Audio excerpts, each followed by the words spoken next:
നമ്മളിൽ പലരുടെയും വലിയൊരാഗ്രഹമായിരിക്കും സ്വന്തമായിട്ട് തയ്ച്ചിട്ടുകൊണ്ട് നടക്കുക എന്നുള്ളത്. ഓഫീസിലോ കോളേജിലോ അതുപോലെ നമ്മുടെ വീട്ടിൽ തന്നെ ഇട്ടുകൊണ്ട് നടക്കാൻ വേണ്ടിയിട്ട് നമ്മൾ തന്നെ നമുക്ക് വേണ്ടിയിട്ട് തയ്ച്ചിടുക എന്ന് പറയുന്നത് ഒരു വലിയ കാര്യമല്ലേ. അപ്പോൾ ഈ വീഡിയോയിൽ ഞാൻ എങ്ങനെയാണ് നമുക്കൊരു സ്ലിറ്റ് ടോപ്പ് ഏറ്റവും ബേസിക്കിനെ ചെയ്യാം എന്നുള്ളതാണ് കാണിക്കുന്നത്. ബോഡിയിൽ നിന്ന് എങ്ങനെയാണ് മെഷർമെൻറ്റ് എടുക്കുന്നതെന്നുള്ള വീഡിയോ ഞാൻ ചെയ്തിട്ടുണ്ട്. അത് ഞാനിവിടെ ടാഗ് ചെയ്ത് കൊടുത്തേക്കാം. നമ്മൾ കുക്കറി ഷോയിലൊക്കെ പറയുന്ന പോലെ ഇതിനാവശ്യമായിട്ടുള്ള സാധനങ്ങൾ കത്രിക, ചോക്ക്, ടേപ്പ്, തുണി, ക്യാൻവാസ്, മെഷർമെൻറ്റ്സ്, ഒരു ഫ്രഞ്ച് കർവ് സ്കെയിൽ, ഒരു സ്ട്രെയിറ്റ് സ്കെയിൽ. ഞാനിവിടെ ഒരു ആഡംബരത്തിന് വേണ്ടിയിട്ട് മാസ്റ്റർ സ്കെയിൽ എടുത്തിട്ടുണ്ട്. അപ്പോൾ വരുന്ന വഴി ഞാനിതൊക്കെ എന്തൊക്കെയാണെന്നുള്ളത് കാണിച്ചു തരാം. അപ്പോൾ ഏറ്റവും ആദ്യത്തെ പരിപാടി എന്ന് പറയുന്നത് ക്ലോത്തിനെ അയൺ ചെയ്തെടുക്കുവാണ്. അയണിങ് ഒരു മസ്റ്റായിട്ട് ചെയ്യേണ്ട ഒരു കാര്യമാണ്. കാര്യം നമ്മൾ തുണിയുടെ ഇടയിലെല്ലാം ചുളിവോ മടക്കോ ഒക്കെ ഉണ്ടെങ്കിൽ നമ്മൾ വെട്ടുന്ന സമയത്ത് ഇതും അതിൻ്റെ അകത്ത് പെടും. അപ്പോൾ നമുക്ക് മെഷർമെൻറ്റ്സിനകത്ത് വരെ വേരിയേഷൻസ് വരാൻ സാധ്യതയുണ്ട്. അതുമാത്രമല്ല തുണിയുടെ ആ ഒരു ടെക്സ്ചർ നല്ല രീതിക്ക് കിട്ടാനായിട്ട് അയണിങ് നല്ല പോലെ ചെയ്യുന്നത് നല്ല ഹെൽപ്ഫുള്ളായിരിക്കും. ഒരു 2.5-3 മീറ്റർ തുണിയൊക്കെ നമ്മൾ അയൺ ചെയ്ത് വരുമ്പോഴേക്കും കുറച്ച് സമയം എടുക്കും, ഒരു 5-10 മിനിറ്റൊക്കെ എടുക്കും. അപ്പോൾ ഞാനിവിടെ അയൺ ചെയ്തിട്ട് ക്ലോത്തിനെ 4ആക്കി മടക്കി ഇടാൻ പോവാണ്. ഏറ്റവും ആദ്യം നമ്മൾ നീളത്തിന് മടക്കണം. തേര് വശം മുകളിൽ നിന്ന് താഴേക്ക് വരുന്ന പോലെ നീളത്തിന് മടക്കിയിട്ട് പിന്നെ നമ്മൾ വീതിക്ക് മടക്കി കൊടുക്കണം. ഇപ്പോൾ 2 രീതിയിൽ നമുക്ക് മടക്കാം. ഒന്ന് നമുക്ക് ഇപ്പോൾ ഈ തേര് വശം ലെങ്ത് വയസ്സിൽ മടക്കിയല്ലോ, എന്നിട്ട് കറക്റ്റ് സെൻറ്റർ ഭാഗം പിടിച്ചിട്ട് 4ആക്കി മടക്കി വെക്കാം. പക്ഷെ അങ്ങനെ ചെയ്യുമ്പോഴത്തേനും നമുക്ക് ക്ലോത്തിൽ കുറേ വേസ്റ്റേജ് വരും. സ്ലീവൊക്കെ ചെയ്യണമെങ്കിൽ ചിലപ്പോൾ ജോയിൻ്റ് അടിക്കേണ്ടി വരും, 2.5 മീറ്റർ തുണി ഉള്ളതെന്നുണ്ടെങ്കിൽ. അപ്പോൾ 3 മീറ്ററൊക്കെ ആണെങ്കിൽ നമുക്ക് താഴെ നിന്ന് ലെങ്ത് സ്ലീവിലേക്ക് എടുക്കാം. പക്ഷേ 2.5 മീറ്റർ തുണിയൊക്കെ ആണെങ്കിൽ നമുക്ക് ചിലപ്പോൾ അഡ്ജസ്റ്റ് ചെയ്ത് ഫോൾഡ് ചെയ്യേണ്ടി വരും. അപ്പോൾ എന്തോരം അളവിൽ വേണം ഫോൾഡ് ചെയ്യാനെന്ന് ചോദിച്ചാൽ നമ്മുടെ മെഷർമെൻറ്റ്സ് എല്ലാം നമ്മൾ എഴുതണം. എന്നിട്ട് നമ്മൾ അതിൻ്റെ ലൂസ് ഉൾപ്പെടെയുള്ള കാൽക്കുലേഷൻസും തയ്യൽ തുമ്പും എല്ലാം നമ്മൾ ആഡ് ചെയ്ത് ഒരു പേപ്പറിൽ എഴുതി വെച്ചേക്കണം. എന്നിട്ട് അതിലേറ്റവും വിട്ട് കൂടിയ മെഷർമെൻറ്റ് ഏതാണോ അത് നോക്കിയിട്ട് അതനുസരിച്ചിട്ട് ഫോൾഡ് ചെയ്യാം. ഇപ്പോൾ ഒരു 13 വരുന്നെങ്കിൽ 13 വെച്ച് ഫോൾഡ് ചെയ്യുക, 16 വരുന്നെങ്കിൽ 16 വെച്ച് ഫോൾഡ് ചെയ്യുക. അപ്പോൾ ഞാൻ അതിനെക്കുറിച്ചൊരു ഷോർട്ട് വീഡിയോയിൽ പറഞ്ഞിട്ടുണ്ട്, അത് ഞാനിവിടെ ടാഗ് ചെയ്ത് കൊടുത്തേക്കാം കേട്ടോ. പിന്നെ നമുക്ക് മാർക്കിങ് ചെയ്ത് തുടങ്ങാം. ഇവിടെ ഞാൻ എടുക്കുന്ന നെക്കിൻ്റെ ഇറക്കെന്ന് പറയുന്നത് 6 ഇഞ്ചാണ്. ഫ്രണ്ടിലും ബാക്കിലും 6 ഇഞ്ചാണ് കൊടുക്കുന്നത്. അപ്പോൾ കഴുത്തിറക്കം ഉള്ളത് കൊണ്ട് തന്നെ നമ്മൾ ഷോൾഡറിനെ കുറച്ച് കൊടുക്കണം, അല്ലെങ്കിൽ ഷോൾഡർ ഫോൾ വരാൻ സാധ്യതയുണ്ട്. അപ്പോൾ അതെങ്ങനെയാണ് കുറച്ച് കൊടുക്കേണ്ടതെന്ന് വെച്ചാൽ, നിങ്ങൾ വിചാരിക്കുക 14 ഇഞ്ചാണ് നിങ്ങളുടെ ഷോൾഡറിൻ്റെ അളവെന്ന് വിചാരിക്കുക. അപ്പോൾ ഈ 14ൻ്റെ കൂടെ നമ്മൾ 2 സൈഡിലേക്കും തയ്യൽ തുമ്പ് കൊടുക്കണം.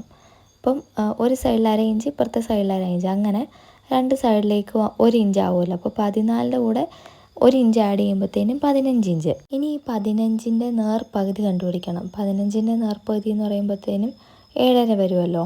ഈ 7.5 ഒരു സൈഡിൽ അവിടെ ഇരിക്കട്ടെ. ഇനി നമ്മൾ ആ നെക്കിൻ്റെ കാര്യം പറഞ്ഞല്ലോ, 6 ഇഞ്ച് കഴുത്തിറക്കാം. 6 ഇഞ്ചിനെ നമ്മൾ 0.25 അല്ലെങ്കിൽ 1/4 ഇഞ്ച് കൊണ്ട് ഗുണിക്കണം.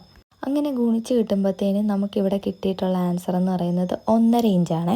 അപ്പം നമ്മൾ നേരത്തെ പറഞ്ഞ 7.5 ഇഞ്ച് ഒരു സൈഡിൽ വെച്ചിട്ടുണ്ടല്ലോ. ഇനി നമ്മൾ കാൽക്കുലേറ്റ് ചെയ്തെടുത്ത 1.5 ഇഞ്ച് എന്നുള്ളത് ഒരു സൈഡിലും വെച്ചേക്കാം. നമ്മൾ ബ്ലൗസാണ് തയ്ക്കാൻ ഉദ്ദേശിക്കുന്നതെന്നുണ്ടെങ്കിൽ ഈ 1.5 ഇഞ്ച് ഈ 7.5 ഇഞ്ചിൽ നിന്ന് കുറയ്ക്കാം. അല്ല, ബ്ലൗസ് അല്ല, ഒരു ചുരിദാറാണ് തയ്ക്കുന്നതെങ്കിൽ ഈ 1.5യുടെ പകുതി കണ്ടുപിടിക്കണം. 1.5യുടെ പകുതി എത്രയാണ്? 3/4 ഇഞ്ച്. അപ്പോൾ ഈ 3/4 ഇഞ്ചാണ് നമ്മൾ ഷോൾഡറിൽ നിന്ന് കുറച്ച് കൊടുക്കാൻ വേണ്ടി പോകുന്നത്. അപ്പം ബ്ലൗസിനാണെങ്കിൽ നമ്മൾ ആ കാൽക്കുലേറ്റ് ചെയ്ത് കിട്ടുന്ന ആൻസറിൽ നിന്ന് ഷോൾഡറിനെ കുറച്ചെടുത്താൽ മതി.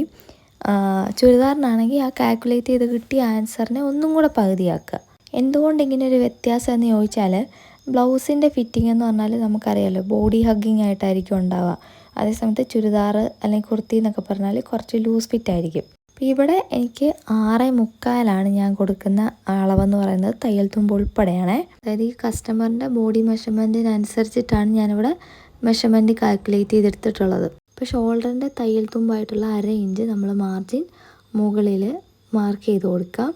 എന്നിട്ട് അവിടെ നിന്ന് ആം ഹോൾ ഡെപ്ത്ത് ലൈന്, അത് റഫായിട്ട് ആദ്യമേ നമുക്കൊരു ലൈൻ വരച്ചു കൊടുക്കാം.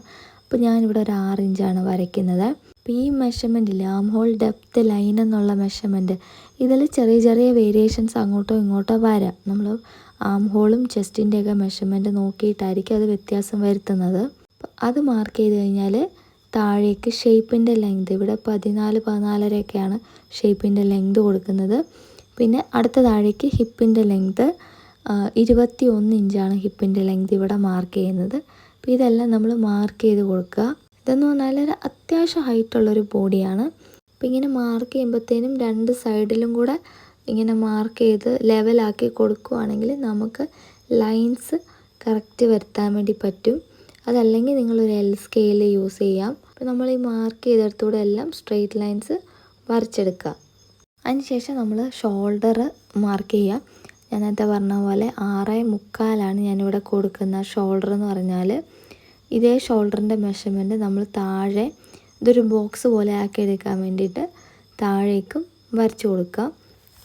അതിന് ശേഷം നമ്മൾ നമ്മുടെ ആം ഹോൾ ഡെപ്ത് ലൈൻ അല്ലെങ്കിൽ ചെസ്റ്റ് ലൈൻ എന്ന് പറയുന്ന ലൈനിൽ നമ്മുടെ ബസ്റ്റിൻ്റെ മാർക്കിങ് ചെയ്ത് കൊടുക്കണം. അതെങ്ങനെയാണെന്ന് വെച്ചാൽ നിങ്ങളുടെ ബസ്റ്റിൻ്റെ മെഷർമെൻറ്റ് എടുത്തതുണ്ടല്ലോ, ഇതിൻ്റെ കൂടെ നിങ്ങൾക്ക് എത്രയാണോ ലൂസ് വേണ്ടിയത് അത് ആഡ് ചെയ്യുക. ഇപ്പോൾ ഉദാഹരണം പറയുകയാണെങ്കിൽ ഞാൻ പൊതുവേ ലൈനിങ് ഇല്ലാത്തൊരു ടോപ്പാണെങ്കിൽ അതിൽ 1 ഇഞ്ചാണ് ലൂസ് ആഡ് ചെയ്ത് കൊടുക്കുന്നത്.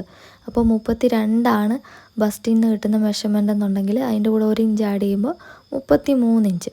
എന്നിട്ട് അതിൻ്റെ 4 ഭാഗമാണ് മാർക്ക് ചെയ്യാറ്. ഇനി ചില കേസിൽ ചിലർക്ക് ഇത്രയും അല്ല, ചിലപ്പോൾ കുറച്ച് ലൂസ് അധികം വേണമെന്ന് തോന്നുവാണെങ്കിൽ അതനുസരിച്ച് നിങ്ങൾ ലൂസ് ആഡ് ചെയ്ത് കൊടുക്കുക. സെയിം ബസ്റ്റിൻ്റെ കാര്യം പറഞ്ഞ മാതിരി തന്നെ താഴെ വേസ്റ്റിൻ്റെയും ഹിപ്പിൻ്റെയും മാർക്കിങ്ങും ചെയ്ത് കൊടുത്തിട്ട് സൈഡിൽ നമ്മളൊരു ഷേപ്പ് കൂടെ വരച്ചു കൊടുക്കുക. ഇനി ഇതിലെ പ്രധാന പണി എന്ന് പറഞ്ഞാൽ ഈ ആം ഹോളും നമ്മുടെ ചെസ്റ്റും ഒരേ സ്ഥലത്ത് മീറ്റ് ചെയ്യുന്ന പോലെ നമുക്ക് മാർക്ക് ചെയ്തെടുക്കണം.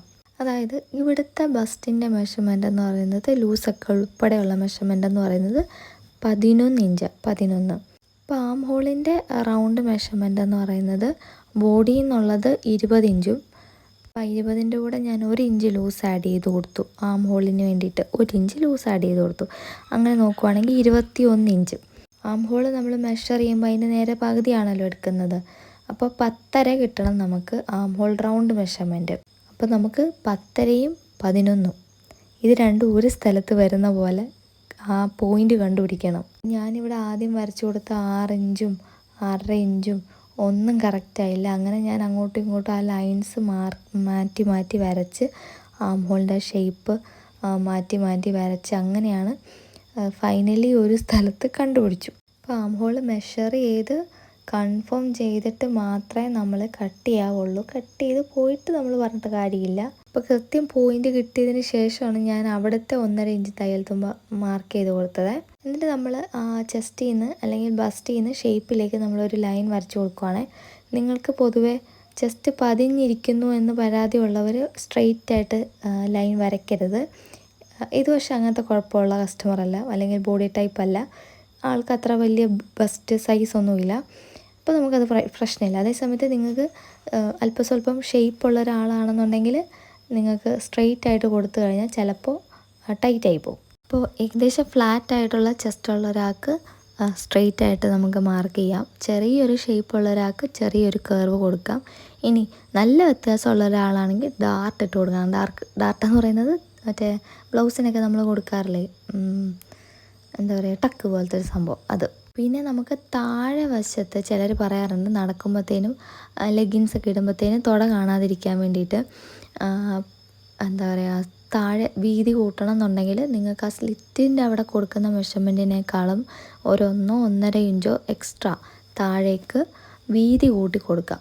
ഇവിടെ പക്ഷെ ഞങ്ങൾ സ്ട്രെയിറ്റ് ആയിട്ട് തന്നെയാണ് കേട്ടോ എടുത്തിട്ടുള്ളത്. അപ്പോൾ മാർക്കിങ് കഴിഞ്ഞു. ഇനി നമുക്ക് കട്ട് ചെയ്തെടുക്കാം. കട്ട് ചെയ്യുമ്പോൾ നിങ്ങൾക്ക് കാണുന്നുണ്ടാവും, അതായത് നമ്മൾ എത്രയാണോ ഫോൾഡ് ചെയ്തിട്ടത് അത്രയും തന്നെ നമുക്ക് ആവശ്യമായിട്ട് വന്നിട്ടുള്ളൂ. ഇപ്പുറത്തേക്കൊന്നും മാർക്കിങ് പോയിട്ടില്ല. അതുകൊണ്ടാണ് ഞാൻ പറഞ്ഞത് ആദ്യമേ നമ്മൾ കാൽക്കുലേറ്റ് ചെയ്ത് വെച്ച് ഇതൊക്കെ ചെയ്യുകയാണെങ്കിൽ നമുക്ക് നല്ല യൂസ്ഫുൾ ആയിരിക്കും. അപ്പോൾ കട്ട് ചെയ്യുന്ന സമയത്ത് ശ്രദ്ധിക്കേണ്ടത് നോച്ചസ് ഇട്ട് കൊടുക്കണം. നോച്ചസ് എന്ന് പറഞ്ഞാൽ ചെറിയ ചെറിയ കട്ടുകൾ. അത് എവിടെയൊക്കെയാണെന്ന് വെച്ചാൽ നമുക്ക് മനസ്സിലാവണം ഇന്ന സ്ഥലത്താണ് 2 ഭാഗം ഒരുമിച്ച് വരേണ്ടതെന്നുള്ളത്. അതിപ്പം സെൻറ്ററിൽ നോച്ചിട്ട് കൊടുക്കാം. 1.5 ഇഞ്ച് തയ്യൽ തൂമ്പ് സ്റ്റാർട്ടിങ് വരുമല്ലോ ആം ഹോളിൻ്റെ അവിടെ നോച്ചിട്ട് കൊടുക്കാം. പിന്നെ ആ ബസ്റ്റ് ലൈനോ അതായത് ഷേപ്പിൻ്റെ ലൈനും ഹിപ്പിൻ്റെ ലൈനും അവിടെ മസ്റ്റായിട്ട് കൊടുക്കണം. പിന്നെ നമ്മൾ ഒന്ന് കുഴിച്ച് വെട്ടി കൊടുക്കണം. അതായത് ഫ്രണ്ട് പീസ് മാത്രം സ്വല്പം 1/2 ഇഞ്ച് വെച്ചിട്ടൊന്ന് കുഴിച്ച് വെട്ടി കൊടുക്കണേ. പണ്ടൊരിക്കലും എനിക്ക് വേണ്ടിയിട്ടൊരു ടോപ്പ് തയ്ച്ചപ്പോഴത്തേനും ഞാൻ ബോഡി പീസിൽ ആം ഹോൾ കുഴിച്ച് വെട്ടില്ല. പക്ഷേ സ്ലീവിൽ ഞാൻ കുഴിച്ച് വെട്ടി. തയ്ച്ച് വന്നപ്പോഴേക്കും ഒരിടത്ത് കൂടുതലും ഒരിടത്ത് കുറവും. ഇതെന്ത് പറ്റിയെന്ന് പറയുമ്പോൾ കൂടുതൽ വന്ന ഭാഗം ഞാൻ കട്ട് ചെയ്ത് ഒഴിവാക്കിയിട്ട് ഇട്ട് നോക്കി. പക്ഷേ ഇട്ട് നോക്കിയപ്പോഴത്തേനും ഫ്രണ്ട് ഒരുമാതിരി ചാടി കിടക്കുമായിരുന്നു. ഇനി നമ്മൾ സ്ലീവിന് വേണ്ടിയിട്ട് മാർക്ക് ചെയ്യുവാണേ 4ആക്കി തുണീനെ മടക്കി ഇട്ടിട്ടുണ്ട്. എന്നിട്ട് താഴെ വശം മടക്കി അടിക്കുന്നതിന് വേണ്ടിയിട്ട് 1 ഇഞ്ച് മാർജിൻ കൊടുത്തിട്ട് അതൊരു സ്ട്രെയിറ്റ് ലൈൻ പോലെ വരച്ചെടുക്കുന്നുണ്ട്. എന്നിട്ട് ഈ 1 ഇഞ്ച് മാർക്ക് ചെയ്തെടുത്തു നിന്നും മുകളിലേക്ക് നമുക്ക് ആക്ച്വൽ എത്രയാണോ, ഇവിടെ 14 ഇഞ്ചാണ് വേണ്ടത്. എന്നിട്ട് ഒരു 1/2 ഇഞ്ച് തയ്യൽ തുമ്പ് മുകളിൽ ജോയിൻ ചെയ്ത് കൊടുക്കുന്നതിന് വേണ്ടിയിട്ട് 1/2 ഇഞ്ച്, അപ്പോൾ 14.5 മാർക്ക് ചെയ്ത് കൊടുക്കണം. അപ്പോൾ ഇവിടെ നമുക്ക് കറക്റ്റ് 14.5 ഉള്ളത് കാരണം ഞാൻ പ്രത്യേകിച്ച് മാർക്കിംഗ് ഒന്നും ചെയ്യുന്നില്ല. ഇനി നമുക്ക് മാർക്ക് ചെയ്യേണ്ടത് ക്യാപ്പ് ഹൈറ്റ്, ക്യാപ്പ് വിഡ്ത്ത് ഇങ്ങനെയുള്ള മാർക്കിംഗ് ആണ്. അപ്പം നമ്മൾ ചുരിദാറിൽ കട്ട് ചെയ്തതിനകത്ത് ആം ഹോള് പറഞ്ഞിരുന്നല്ലോ 10.5 ഇഞ്ചാന്നുള്ളത്. അപ്പോൾ നമ്മൾ ചുരിദാർ കട്ട് ചെയ്ത സമയത്ത് അതിൻ്റെ ബോഡി പീസിൻ്റെ ആം ഹോൾ എന്ന് പറയുന്നത് 10.5 ഇഞ്ചാന്ന് പറഞ്ഞല്ലോ. ആ 10.5 ഇഞ്ചിൽ നിന്ന് 1 ഇഞ്ച് കുറയ്ക്കണം. അപ്പോൾ 9.5 ഇഞ്ച്. 9.5 ഇഞ്ചിൻ്റെ നേരെ പകുതി, അപ്പം 4.25 എന്ന് കിട്ടും. അപ്പോൾ നമ്മൾ മുകളിൽ നിന്ന് താഴേക്ക് 4.25 എന്നുള്ള ക്യാപ്പ് ഹൈറ്റ് വരച്ചു കൊടുക്കണം. എന്നിട്ട് ഈ ക്യാപ്പ് ഹൈറ്റ് മാർക്ക് ചെയ്ത ആ ലൈനിൽ നമ്മൾ ക്യാപ്പിൻ്റെ വിഡ്ത്ത് മാർക്ക് ചെയ്ത് കൊടുക്കണം. വിഡ്ത്ത് എത്രയാണെന്ന് വെച്ചാൽ 10.5 1 കുറച്ച് 9.5 ഇല്ലേ, ആ 9.5 ഇവിടെ മാർക്ക് ചെയ്ത് കൊടുക്കണം. ഇനി നമുക്ക് എളുപ്പമുള്ള ഭാഗം താഴെയുള്ള ഷേപ്പാണ്. അപ്പോൾ അതിന് വേണ്ടിയിട്ട് നിങ്ങളുടെ സ്ലീവിൻ്റെ ഓപ്പൺ അത് എത്രയാണോ അത് മാർക്ക് ചെയ്ത് കൊടുക്കുക. അതായത് ചെറിയൊരു ലൂസ് കൂടെ ഇട്ടിട്ട് അതിൻ്റെ ഓപ്പൺ വരുന്നിടത്ത് മാർക്കിങ് വെച്ച് കൊടുക്കുക. എന്നിട്ട് 1.5 ഇഞ്ച് തയ്യൽ തുമ്പ് കൂടെ കൊടുക്കുക. ഇനി നമുക്ക് ആ സ്ലീവിൻ്റെ ആ ക്യാപ്പ് ഏരിയ നമുക്ക് മാർക്ക് ചെയ്യണം, ഷേപ്പ് മാർക്ക് ചെയ്യണം. അപ്പം അതിന് വേണ്ടിയിട്ട് നേരത്തെ ഞാൻ പറഞ്ഞ 4.25 എന്നുള്ള മാർക്കിങ്ങില്ലേ, അത് നമ്മൾ വീതിയിലും കൂടെ മാർക്ക് ചെയ്ത് കൊടുക്കണം. അപ്പോൾ നിങ്ങൾക്കത് നോക്കുമ്പോഴത്തേനും മനസ്സിലാവും. അതൊരു സ്ക്വയർ പോലെ നമ്മൾ ആക്കിയെടുക്കണം. അതിന് ശേഷം ആ സ്റ്റാർട്ടിങ്ങിൽ നിന്ന് നമ്മൾ ആ എന്താ പറയുക 9.5 ഇഞ്ച് മാർക്ക് ചെയ്തില്ലേ, അങ്ങോട്ടേക്ക് ഒന്ന് ചരിച്ച് വെച്ചിട്ട് ആ സെൻറ്റർ ഭാഗം കണ്ടുപിടിക്കുക. എന്നിട്ട് നമ്മൾ ഒരു 1 ഇഞ്ച് 1.5 ഇഞ്ച് സ്റ്റാർട്ടിങ്ങിലൊരു സ്പേസ് ഇട്ടിട്ട് ആം ഹോളിൻ്റെ ഷേപ്പ് ഈ ഒന്നേ ഫ്രഞ്ച് കർവ് സ്കെയിൽ വെച്ചിട്ടോ അല്ലെങ്കിൽ ഇതേപോലെ മാസ്റ്റർ സ്കെയിൽ വെച്ചിട്ടോ ആം ഹോളിൻ്റെ ഷേപ്പ് എടുക്കുക. അപ്പോൾ സ്ലീവിൻ്റെ കട്ടിങ് എങ്ങനെയാണെന്നുള്ളത് കൃത്യമായിട്ടൊരു വീഡിയോ, 1 അല്ല 2-3 വീഡിയോ ഞാൻ നമ്മുടെ ചാനലിൽ ഇട്ടിട്ടുണ്ട്. ഞാനത് ഇവിടെ ടാഗ് ചെയ്ത് കൊടുത്തേക്കാം കേട്ടോ. അപ്പോൾ ഞാൻ ഇതിനകത്ത് ഭയങ്കര ഹർബറി ആയിട്ട് പറയുന്ന പോലെ എനിക്ക് തോന്നുന്നു. അപ്പോൾ നിങ്ങൾക്കത് ആ വീഡിയോ കണ്ട് നോക്കുവാണെങ്കിൽ കുറച്ചുകൂടെ നിങ്ങൾക്ക് ഡീറ്റെയിൽ ആയിട്ട് മനസ്സിലാവും. നമ്മളിവിടെ നേരത്തെ പറഞ്ഞ മാതിരി തന്നെ കുഴിച്ച് വെട്ടണം ഫ്രണ്ട് സ്ലീവ്. ചുരിദാറിൻ്റെ കേസിലാണെങ്കിലും അതായത് മെയിൻ ബോഡി പീസിലാണെങ്കിലും സ്ലീവിലാണെങ്കിലും നമ്മൾ ഫ്രണ്ട് ഭാഗം വരുന്നിടത്ത് കുഴിച്ച് വെട്ടണം. അതിന് വേണ്ടിയിട്ട് കുഴിച്ച് വെട്ടുന്നത് ഞാൻ 1/2 ഇഞ്ചല്ലേ ബോഡി പീസിലേക്ക് എടുത്തിട്ടുള്ളത് കുഴിച്ച് വെട്ടാൻ വേണ്ടിയിട്ട്. അപ്പോൾ അതേ 1/2 ഇഞ്ച് തന്നെ വേണം നമ്മളിവിടെയും കുഴിച്ച് വെട്ടാൻ വേണ്ടിയിട്ട് എടുക്കാനായിട്ടുള്ളത്. പിന്നെ അളവ് നമ്മൾ ചെക്ക് ചെയ്ത് നോക്കണം. അതായത് ബോഡി പീസിൽ നമ്മൾ കട്ട് ചെയ്ത് വെച്ചിരിക്കുന്ന ബോഡി പീസിൽ 10.5 ഇഞ്ചാണല്ലോ ആം ഹോൾ റൗണ്ട് വരുന്നത്. അങ്ങനെയാണെന്നുണ്ടെങ്കിൽ നമ്മൾ സ്ലീവ് കട്ട് ചെയ്യുമ്പോൾ അതും അളന്ന് നോക്കണം. അപ്പം 10.5 തന്നെ കിട്ടുന്നുണ്ടെങ്കിൽ മാത്രമേ കട്ട് ചെയ്യാവുള്ളൂ. അല്ലെങ്കിൽ നമുക്ക് അങ്ങോട്ടും ഇങ്ങോട്ടും ലൈൻസ് ഒന്ന് അഡ്ജസ്റ്റ് ചെയ്ത് വരച്ചിട്ടൊക്കെ വേണം കട്ട് ചെയ്യാൻ വേണ്ടിയിട്ട്. എന്നിട്ട് ഇതാ താഴേക്കുള്ള സ്ലീവിൻ്റെ ലെങ്ത് വൈസ് ഉള്ള ഭാഗമൊക്കെ നമ്മൾ സ്കെയിൽ വെച്ച് മാർക്ക് ചെയ്ത് കൊടുത്തിട്ടുണ്ട്. ഇനി സ്ലീവിനെ കട്ട് ചെയ്തെടുക്കുക. കുഴിച്ച് വെട്ടുമ്പോഴത്തേന് ഏറ്റവും ആദ്യം നമ്മൾ ബാക്ക് പീസിൽ നിന്ന് വേണം കട്ട് ചെയ്തെടുക്കാൻ വേണ്ടിയിട്ട്. ചിലപ്പോൾ നമ്മൾ അറിയാതൊക്കെ ഉള്ളിലത്തെ അതിലൊക്കെ മാർക്കിങ് വരുന്നിടത്ത് നമ്മൾ കട്ട് ചെയ്ത് പോകും അബദ്ധത്തിൽ. അതിപ്പോൾ ഒന്ന് ശ്രദ്ധിച്ചാൽ മതി. ഈ വീഡിയോ എഡിറ്റ് ചെയ്തുകൊണ്ടിരുന്നപ്പോൾ ഞാനിങ്ങനെ ആലോചിക്കണേ, ഇച്ചിരി ഞാൻ ഒരേ സാധനം തന്നെയാണല്ലോ തന്നെയും പിന്നെ ഇങ്ങനെ കാണിച്ചുകൊണ്ടിരിക്കണമെന്ന്. എല്ലാ സിനിമയിലും ഒരേ സ്റ്റെപ്പാന്ന് പറയുന്ന പോലെ ഒരു വെറൈറ്റി എങ്ങും ഇല്ല. അപ്പോൾ സാരമില്ല, ഞാൻ കുറച്ച് വെറൈറ്റി ഇടയ്ക്ക് ഇടാം. അപ്പം ഞാനിവിടെ അടുത്ത നെക്കാണ് ചെയ്യാൻ വേണ്ടി പോകുന്നത്. നെക്ക് ക്യാൻവാസിലാണ് ഞാൻ എപ്പോഴും ചെയ്യാറുള്ളത്. നിങ്ങൾക്കത് ക്ലോത്തിൽ ചെയ്താൽ മതി, അല്ലെങ്കിൽ ലൈനിങ്ങിൽ അടിച്ച് തിരിച്ചാൽ മതി എന്നൊക്കെ ഉണ്ടെങ്കിൽ നിങ്ങളുടെ ഇഷ്ടമാണ്. അപ്പം ഞാൻ ക്യാൻവാസിൽ എങ്ങനെയാണ് മാർക്ക് ചെയ്യുന്നതെന്നുള്ളതാണ് കാണിച്ചു തരുന്നത്. 6.25 നമ്മൾ തയ്യൽ തുമ്പുൾപ്പെടെ ഉള്ളിടത്ത് കൊടുത്തിട്ടുള്ളത്. അപ്പോൾ അതിലൊരു 1/4 ഇഞ്ച് ഒരു പോയിൻ്റ് അല്ലെങ്കിൽ 1/2 ഇഞ്ചോളം നമുക്ക് ഷോൾഡറിൽ സ്ലീവ് അറ്റാച്ച് ചെയ്യുമ്പോഴത്തേനും പോകും. പിന്നെ പോയിട്ടുള്ളത് അപ്പോൾ ഞാനിവിടെ ഒരു 4 ഇഞ്ചോളം വൈഡ് എടുക്കുന്നുണ്ട് കേട്ടോ. അപ്പോൾ ഇവിടെ എന്ന് പറഞ്ഞാൽ നല്ല ബോഡി ഷോൾഡർ ഉള്ള ഒരാളാണ്. അപ്പോൾ ആൾക്ക് വൈഡ് വേണമെന്നും പറഞ്ഞിട്ടുണ്ടായിരുന്നു. അതായത് നല്ല ചൂടാണല്ലോ ഇപ്പം. അപ്പോൾ വൈഡും ഇറക്കമൊക്കെ ഇരുന്നോട്ടെ. അധികം ഇറക്കം വേണ്ട, 6 ഇഞ്ചാണ് പറഞ്ഞത്. പക്ഷേ വൈഡായാലും കുഴപ്പമില്ല. അപ്പോൾ ഞാനിവിടെ ഒരു ഷോൾഡർ വിഡ്ത്ത് 2 ഇഞ്ചൊക്കെ വരുന്ന പോലെയാണ് ഞാൻ 2-2.5 ഇഞ്ച് 2.5 ഇഞ്ചൊക്കെ ഷോൾഡർ വിഡ്ത്ത് വരുന്ന മാതിരിയാണ് ഞാൻ അളവ് നോക്കിയിട്ടുണ്ടായിരുന്നത്. അപ്പം 4 ഇഞ്ചാണ് വൈഡ് എടുക്കുന്നത്. അപ്പോൾ ഇതൊരു സ്ട്രെയിറ്റ് ആയിട്ടൊരു ക്യാൻവാസ് ഷീറ്റ് എടുത്തിട്ട് 2ആക്കി മടക്കിയിട്ടിട്ട് എനിക്ക് ആവശ്യമായിട്ടുള്ള വൈഡ് ഉണ്ടല്ലോ, 4 ഇഞ്ച് എന്നുള്ളൊരു വൈഡ്, അത് ഞാനിവിടെ മാർക്ക് ചെയ്ത് കൊടുക്കുന്നുണ്ട്. അപ്പോൾ ഫ്രണ്ടും ബാക്കും ഒരേ ഷീറ്റിൽ തന്നെ ഞാൻ കട്ട് ചെയ്യാൻ വേണ്ടിയിട്ടാണ്, എളുപ്പത്തിനാണ് അങ്ങനെ മാർക്ക് ചെയ്തത്. ഒരാളുടെ കമൻറ്റ് ഞാൻ കണ്ടിട്ടുണ്ടായിരുന്നു, എന്താണ്, എങ്ങനെയാണ് ഫ്രണ്ടിലും ബാക്കിലും നമ്മൾ മാർക്ക് ചെയ്യുന്നത് ഈക്വലായിട്ട് അല്ലെങ്കിൽ സെയിം ആയിട്ട് കാണിക്കുക എന്നുള്ളത്. എനിക്ക് തോന്നുന്നു കഫ്താൻ്റെ വീഡിയോയിലാണെന്ന് തോന്നുന്നു കേട്ടോ അങ്ങനെ ചോദിച്ചിട്ടുണ്ടായിരുന്നത്. അതെങ്ങനെയാണെന്ന് വെച്ചാൽ ഞാനിപ്പോൾ പേന കൊണ്ടാണ് മാർക്ക് ചെയ്യുന്നത്. അപ്പോൾ ഒരു സൈഡിലെ മാർക്കിങ് കഴിഞ്ഞ ശേഷം ഇപ്പുറത്തെ സൈഡിലേക്ക് നോക്കിക്കഴിഞ്ഞാൽ ആ മാർക്കിങ് ഇപ്പുറത്തെ കാണാൻ പറ്റും. അപ്പോൾ അതിലേക്കൊന്ന് ട്രേസ് ചെയ്തെടുത്താൽ മതി. ഇതിലൊക്കെ ആണെങ്കിൽ നമുക്ക് കട്ട് ചെയ്ത് മാറ്റും. അപ്പോൾ നമുക്ക് പ്രത്യേകിച്ച് അപ്പുറത്തെ വശത്തേക്ക് മാർക്കിങ് കൊടുക്കേണ്ട കാര്യം വരുന്നില്ല. അപ്പോൾ ഇവിടെ നോക്കുവാണെങ്കിൽ 1/2 ഇഞ്ച് മുകളിൽ ഷോൾഡറിൻ്റെ ഭാഗത്തേക്ക് വരുന്നിടം ഞാൻ 1/2 ഇഞ്ച് മാർക്ക് ചെയ്ത് കൊടുത്തു. അതിന് ശേഷം 6 ഇഞ്ചാണ് കഴുത്തിൻ്റെ ഇറക്കം ഫ്രണ്ടിലും ബാക്കിലും. അപ്പോൾ ബാക്കിലുള്ളത് ഞാനിവിടെ 6 ഇഞ്ച് മാർക്ക് ചെയ്ത് കൊടുത്തിട്ടുണ്ട്. എന്നിട്ട് 1 ഇഞ്ചോളം എക്സ്ട്രാ നമുക്ക് ഫോൾഡ് വരുത്താൻ വേണ്ടിയിട്ട് അല്ലെങ്കിൽ മടക്കി വെക്കാൻ വേണ്ടിയിട്ട് 1 ഇഞ്ച് കൊടുത്തിട്ടുണ്ട്. എന്നിട്ട് ഒരു സാധാരണ യു ഷേപ്പിലാണ് ബാക്ക് കൊടുക്കുന്നത്, ഫ്രണ്ടിലാണ് ചെറിയൊരു വ്യത്യാസം കൊടുക്കുന്നത്. അപ്പോൾ മെയിനായിട്ടുള്ള മാർക്കിങ് ചെയ്തതിന് ശേഷം നമ്മൾ ഈ 1 ഇഞ്ച് മെയിൻറ്റെയിൻ ചെയ്തിട്ട് ചെറിയ ഡോട്ട് പോലെ വരച്ചെടുക്കുക. അതാകുമ്പോഴത്തേനും നമുക്ക് കട്ട് ചെയ്യാൻ വേണ്ടിയിട്ട് എളുപ്പമാണ്. ഇനി നമുക്ക് ഫ്രണ്ടിലെ നെക്കിലും നേരത്തെ പറഞ്ഞ പോലെ തന്നെ ഷോൾഡറിൻ്റെ ആ ഭാഗത്ത് 1/2 ഇഞ്ച് മാർജിൻ കൊടുക്കുക. അപ്പോൾ 1/2 ഇഞ്ച് മാർക്ക് ചെയ്ത് കൊടുത്തിട്ട് അവിടെ ഒരു ലൈൻ കണക്ട് ചെയ്ത് കൊടുക്കുക. മറ്റേ ഷോൾഡർ ബ്രിഡ്ജ് എന്നൊക്കെ നമ്മൾ പറയുന്നത് ഈ ഒരു ഭാഗത്താണ്. അത് കൊടുത്തിട്ട് ആ 1/2 ഇഞ്ചിൽ നിന്ന് 6 ഇഞ്ച് ലെങ്ത് നമ്മൾ പിടിച്ചിട്ട് കൊടുക്കാം. ഇവിടെ എന്ന് പറഞ്ഞാൽ താഴെ ഒരു പ്രത്യേക ഷേപ്പാണ്. അതായത് ഷോൾഡറിൽ നിന്ന് താഴെ വരേക്ക് ഒരു ചെറിയ കേർവ് പോലെ വന്നിട്ട് താഴത്തെ ഭാഗത്ത് ഒരു സ്കാലപ്പ് ഡീറ്റെയിൽ. അപ്പോൾ സൈഡിൽ ഷോൾഡറിൻ്റെ അവിടെ നിന്ന് താഴേക്ക് 6 ഇഞ്ച് ലെങ്ത് വരച്ചല്ലോ. അപ്പോൾ ആ ലെങ്തിൻ്റെ അവിടെ ചെറിയൊരു കേർവ് വരണം, ചെറിയൊരു ബെൻഡ്. അപ്പോൾ അതിന് വേണ്ടിയിട്ട് അതിൻ്റെ നേരെ പകുതി 3 ഇഞ്ചിൽ ഉള്ളിലേക്കായിട്ട് ഒരു 1/4 ഇഞ്ചോളം ഇങ്ങനെ തള്ളി നിൽക്കുന്ന പോലെ വെച്ചിട്ട് സ്കെയിൽ വെച്ചിട്ട് ആ ഭാഗം അത്രയും ഒന്ന് ഷേപ്പ് ചെയ്ത് കൊടുക്കുന്നുണ്ട്. നിങ്ങൾക്ക് വേണമെന്നുണ്ടെങ്കിൽ അതൊരു സ്ട്രെയിറ്റ് ആക്കിയും കൊടുക്കാം. പക്ഷേ എനിക്ക് തോന്നുന്നു ആ കേർവ് വരുന്നതാണ് അതിൻ്റെ ഒരു ഭംഗി എന്നുള്ളത്. പിന്നെ നമുക്ക് മാർക്ക് ചെയ്യേണ്ടത് താഴെ വശത്തെ ആ സ്കാലപ്പ് ഡീറ്റെയിൽസ്.